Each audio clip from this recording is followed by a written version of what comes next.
Everyone, welcome back to the workshop. It's getting really close to Christmas time. You're probably deep into your Christmas projects, and you've probably seen a lot of videos about engraving these glass Christmas ornament balls. And I want to play around with the xTool F2 because they have integrated into this laser their curved surface engraving. And I want to see how well that works on here so that we can engrave this maybe with a bigger image without the use of a rotary. So I'm going to do a little playing with that and show you my results along the way. So if you want to find out more, stay tuned. I'm going to jump right into it.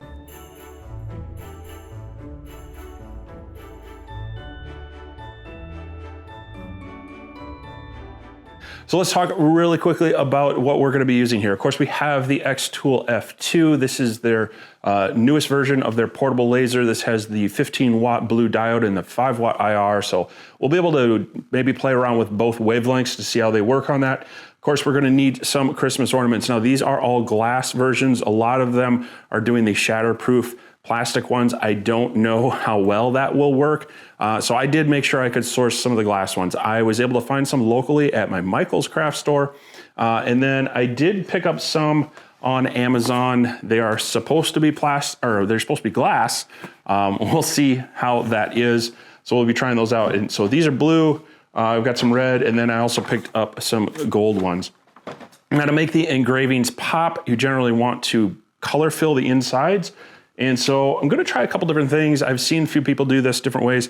Of course, you can use just simple acrylic craft paint and just kind of pour that in there a little bit and roll it around and get that covered. But I'm hoping this will also make it a little bit faster. This is just some ultra matte white spray paint. So hopefully just a couple sprays in there will also fill that out. So we'll be playing around with that method as well. This is a 3D printed jig, and I believe I found it on Maker World. So this is a free download. The nice thing about this is they have these removable cups, and this base plate fits into the bottom of the F2, and then they just have this little inset that you can place them in there, and then they do have the little kind of cup to hold your stem of the ornament in place. And the file had a lot of different sizes, so depending on the size of your ornament, you can use those. These would also work well for different things like softballs and maybe all the way down to golf balls. So really cool that the maker community, people are willing to share out there. And so I'll try to find this again and put a link down below to where you can grab that file and play around with it as well. Other than that, maybe just a few cleaning supplies. So let's get everything set up, jump into xTool Studio and see how this works. All right, so here are our different colors. We have the red, the gold, and the blue. We actually have their shiny and matte finish, so that'll be fun to play around with. But here is that 3D printed jig, and so it does fit nicely right down in there. And then we just want to make sure that that is the little stem carriers pretty much sitting upright. And then really it's just taking this in there, getting that set in there so that it is kind of horizontal, and we can manually focus this, so we can just use this knob and bring those up to where those two meet. Now you could use the autofocus as well, but I just get used to manually focusing it. So right about there, those two dots are overlapping. So now we can jump in the software, start playing around. All right, we are in xTool Creative Space, and we've got the xTool F2 hooked up to that. And so if we wanted to, we could go ahead and just take a snapshot. It does have that nice camera in there, and we would be able to work with this. So I could go ahead and let's find my logo, drop this in, and we could try scaling it up and seeing how that would do. But it's going to get way out of focus as you get out to these extents as the kind of the ornament curves. So what they have is this cool feature. We can come into our mode and we can change that into curved material. Now it's going to take our preview away because they don't want you to work with that. But we can go ahead and set up an engraving based on that. And it needs to measure it first. So we're going to go ahead up here to curve measure, and we'll be able to go ahead and set up a frame, and it will use the framing function and draw this box onto our material. So if we go ahead and hit that button, you'll see on the object, and I'm going to try to overlay this as well, you'll see that there is now a frame being projected onto our object. Now we want to get it to where the box is shown and the corners are pretty accurate, but you can drag these out a little bit and that box will get really large, and as you can see there, it's going off of the extents of the actual ornament, so we want to scale this back. So I'm going to go... you can kind of see here, it's still stretching way down on that corner. So I'm going to back this up to where that looks like we're getting at more of a fine point. I think 36 millimeter is looking pretty good. So we're going to roll with that. We're going to go ahead and hit next. And now we can set up its measurement density. It's going to go through and basically take measurements at each one of these intersections. And so I do want to have one top, center, and sides on this. So I'm going to go with an odd number. So let's just bump this up to 5. That'll give us a little bit better mesh. And we're going to go ahead and hit start measuring. And now what you'll see is that there's a little blue dot that's dancing around there. It's going around and taking those measurements of those points that we specified. And it is going to create a mesh out of this. So we're going to watch this finish up the work and get all those points, create that mesh, and then we'll see what it says if it found any irregularities. I'm a little concerned in those corners. And it is giving us a little bit of warning that it's not perfectly smooth because of a couple of those measurements, but they're not terrible. If you wanted to, you could highlight an individual point. Like you could say, hey, these, and go ahead and measure again, and it will try to grab those and make adjustments. But I think we'll be okay with these. We don't have a square object. It's probably going to be all right. So let's go ahead and hit done. And now it's created this box of our working area that we measured. So we want to take our artwork and fit it inside that working area. So we're going to try to make this as big as we can within there, but not have it go outside of that. So let's just zoom in just a little bit, see if we can just maximize this out and get it centered. That's pretty close. I mean, we could push it out just a hair more, but we'll be okay. Now, the other cool thing is we can go ahead and do a preview. And so now it'll try to put that engraving on the mesh. And we do see there's a couple points where it's dipping into that kind of red area where it might be a little sketchy, but I think hopefully it's going to be within the error margin for our focus. So we're going to roll with that. Now, I'm going to use the IR laser on this one. So I want to set up our settings, and I'm just going to go with a custom setting here. We are going to roll with, we're going to go with about a power of 40 or 50. Let's go 45. Let's just type it in over here. 45 power. Speed, we are going to go with 1,000 millimeters a second. In lines per centimeter, I want to bump this up. We're going to go, since it's the IR, we're going to go up pretty high. Let's go 260.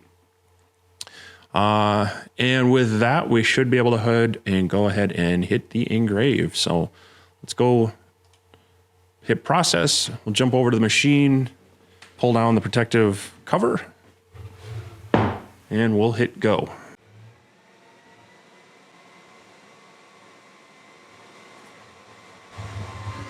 So this is going to start kind of in the center, and as it gets out on these layers, it's actually moving the Z height down just a little bit as it gets out further on that. So it kind of starts and does a circle from the inside out, bringing that focus down as it goes. So we'll just let this finish up and check it out when it's done. All right, so here it is. It did do that engraving, came out pretty well. And I'll overlay some photos of this. Now it's looking very clear because it just took that paint away. And actually, if you look closely, you can see that it actually was hitting the back inside and almost engraving that. So I want to be a little careful on that as to not blowing through to the other side. But it did complete the engraving, and it actually looks pretty good. It doesn't look skewed or anything. It did take just over a minute and 19 seconds to do this one. But we should be able to just drop one in again and process it over. So if you wanted to batch these out, you should be able to do that as well. So I am going to try one of the golden ones. We're going to just use these same settings. I did check these are the same diameter, so the mesh should still work. But let's drop that in there, just hit reprocess and see how this one turns out. All right, so I pressed the button and I'm giving you this view because if you look at where the xTool logo is, you can just kind of see it slowly dropping down as it works. This is time-lapsed, obviously a lot faster. And then here we'll also show you just kind of the close-up shot. You see it starting in the center and just slowly working its way out while it's also moving that head down. So I went ahead and ran it on both the blue and the gold. And if it will focus on those, maybe. It did work out pretty well. You can kind of see them. Same settings and didn't have to change anything, just reran the job. Worked out quite well because these are all the same diameter. Yeah, not too bad. The IR seems to be fairly consistent. Now it is, you know, maybe half the height of the bobble. So, you know, just due to that whole mapping system where it struggles when it gets out to these edges, that is going to be a little more difficult. It would be kind of cool if you could import like an STL for that mesh and maybe have it work a little bit better that way. I don't know. Maybe they can develop that down the road. But kind of nice that it could work on this. Like I said, you could also do this on softballs and such. But what I want to do next is I actually want to try more of a photo type engraving rather than a vector. And we'll see how that works, if that changes our settings any. And then we'll also try just splashing one on as big as we can using the kind of top-down camera view and seeing how it works. I'll probably end up using the blue length for that, the blue light, because that does stay in focus longer. See if we can get a larger size and how skewed it may or may not look. Now I've gone ahead and created a new project and redone the mapping. So we're all back to where we were. And this time I want to pull in a PNG file instead of a vector one. And so I went ahead and grabbed one from Creative Fabrica. So we're going to go ahead and scale this down to fit into the engraving area. But we'll try to make it as maximized as possible. And yeah, that's pretty good. It's pretty much taking up the full area. Just make sure that's centered. And now we're going to have to change our settings into more of a dot duration. So for this one, going with the IR, I'm going to go at 200 for the dot duration. Power, we're going to be around 40.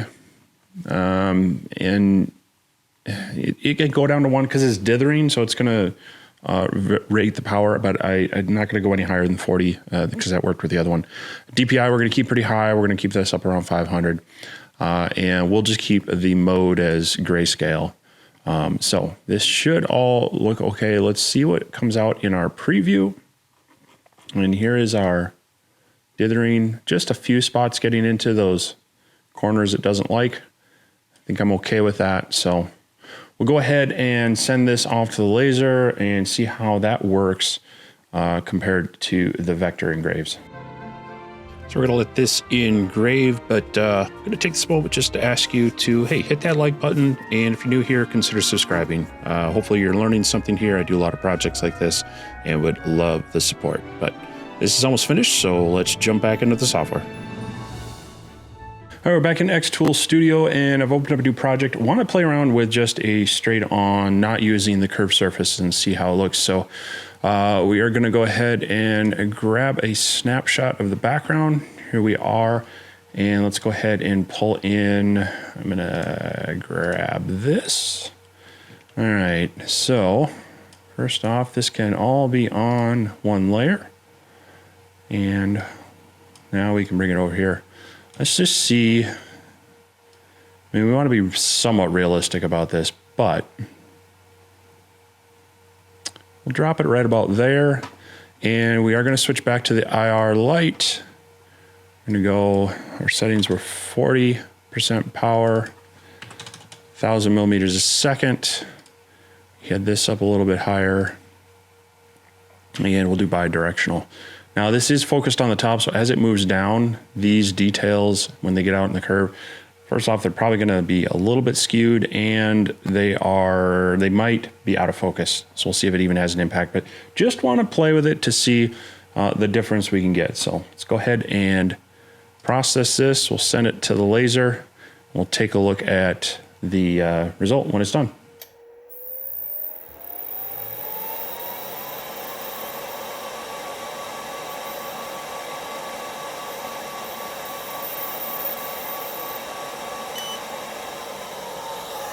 And here are the results of that. If you can kind of see them, this part in the middle does look okay. I know it's really hard to see that, but as it rolls down, it definitely is getting skewed and it's going out of focus. So definitely could work if you keep it smaller, but it's going to possibly get skewed and not work very well beyond that. So I went ahead and removed the department logo and just ran this straight top down again to see how that worked. And as you'll kind of see, I'm going to pop this out of there. It did work okay, kind of keeping it into more of that center part, but there's just a little bit of skewing on that. So I did use the mesh again, ran the same logo, and here it's doing the individual letters. I forgot to group them up, but now it's going to do that autofocus in the mesh application. So we've engraved a number of these and they're looking okay, except for now we really need to make that engraving pop. So we're going to color fill the inside with a little bit of paint. I'm going to try two different methods. We're going to try the craft paint, just the cheap acrylic craft paint, and then also some spray paint and see which one works better. All right, this is just some basic craft paint here, and we're going to make sure that's nice and mixed up. The thing is, we do want it to be able to run in there pretty well, and by default, this I think is just a little thick. So I've got just a little Dixie cup here, and I'm going to pour a little bit of paint in there, and I'm going to thin it down just with some water. You don't need a whole lot. You don't want to make it too thin, but just to soften it up a little bit. Oh, and that was way too much. Okay, so I'm left with a bit of water in there. I'll add some paint to it. Like I say, this is fairly cheap. It's usually about $1, $1.50 at the craft store. So we want it thick enough that it's still gonna stick to the sides and create what we need as far as contrast, but we want it to kind of roll around in there. And so, all right, we've got that. Now for these, let's see, we'll take the red one with my logo. These will pop off, and then we should just be able to pour these in. So I'm going to hold the logo down and just pour a little bit of paint in there. And then we want to move this around to try to get it coated all over the logo area. So you see it's starting to fill in. I just want to keep moving that paint to try to get it in all the corners. And this is the part of the process that can be a little slow depending on how well your paint moves around. Take just a little bit of Windex here and clean off the spots I got on the outside. But there we go. It's paint filled, and now that is popping a lot better. The other method I'm hoping works well is just some spray paint. This is just some ultra matte 2-time color, and I'm hoping this will work well. So let's take another one of these. We'll pop this top off. I'm gonna make sure the paint is well mixed up, and then we're just going to go ahead and spray this into the bauble. A couple quick squirts like that, and then let that run around. Again, we're just trying to get good coverage. And there we go. That seemed much faster and a little easier. So we'll let that dry as well. Now let me hit the rest of these with some paint. So the spray paint method definitely seems a lot faster. You just gotta be careful to make sure that you're getting the paint just inside there. Work it around a little bit, and you might end up letting it dry one coat and then coming back and just respraying, because sometimes it can crack just a little bit. It can dry, so a second coat will fill those in. But it does seem to work pretty well. Less cleanup, less mess, and no mixing up water and paint. So I'll try to have links down below to all the supplies and the parts and the laser if you want to check any of this out on your own. Always appreciate the support of using those links, as it does go to help support this channel.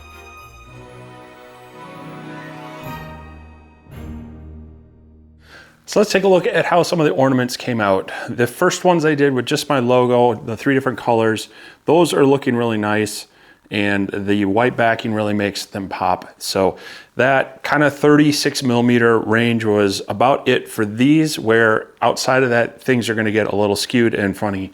But it did work really well. Everything looks good, everything looks proportional and in focus and nice quality. Same thing with the gold. These were all done using that IR laser. We were running it at 40% power, 1,000 millimeters a second. Seemed to work well across the 3 colors, so not having to change our settings too much. And the nice thing about the IR laser is it's less of an impact, less of a risk to actually frost the glass underneath. We wanted that clear, just cleaning the glass look rather than frosting it. As use darker colors on that blue diode laser, it's going to interact with that, it's going to heat it up, and it's going to cause that frosting that you might be looking for on clear glass, but not what we were going for here. So went ahead and ran more of the dithered graphic, and this one came out well, although I feel like it almost looks maybe just a little more antique white than brilliant white. So I'm not sure if that's just this globe itself or from the dithering process. Could have had an impact on it, but it still worked well, still gave a nice quality engraving and looked pretty good. All of these took right around 1.5 to 2 minutes to do each individual one. And so it's starting in the middle, moving that focus down and working its way out as it's getting lower on that curve. So that process worked pretty well. It gave very consistent results across both vector and raster images. So then I did try just the straight down overlay and ran that, and so this is how that one came out. And so it did engrave through, but you can see that it was coming out of focus and it just wasn't clearing the paint away there. So you can kind of see where the paint is covered on that one and where it didn't quite get through. And so that's where that curved surface engraving and bringing that Z down will work. And as you can see, here is the result when we do that. We get a pretty decent looking ornament. We got the text in there, everything's looking pretty good. So again, a couple minutes per item, just depending on how far out they were. And for those of you that have been following this channel for a while, and you are probably jumping in on our Sunday night live streams, you know that David over at the Clack Shack and I like to have fun with each other a little bit. And so of course, I had to do a clack on an ornament. And so took his photo that I've engraved on a number of different things before, went ahead and threw him on an ornament. And I wasn't sure how it was going to come out because it does kind of ablate away a lot. So there is some detail lost there, but definitely if you know what I'm talking about, you get the picture. It does engrave there. So working with quality images, doing a little more tweaking on the contrast, but also realizing with this medium and this size, you are going to be limited into what detail you can get there, but definitely something fun and possible with this laser. So I hope you enjoyed this quick little testing session on using the curved surface engraving and doing some Christmas glass ornaments. Hopefully you learned something. I know I did. Learn a little bit more about the capabilities of this laser and what we can do with it. You could apply this, like I mentioned, to golf balls, to baseballs, any round objects.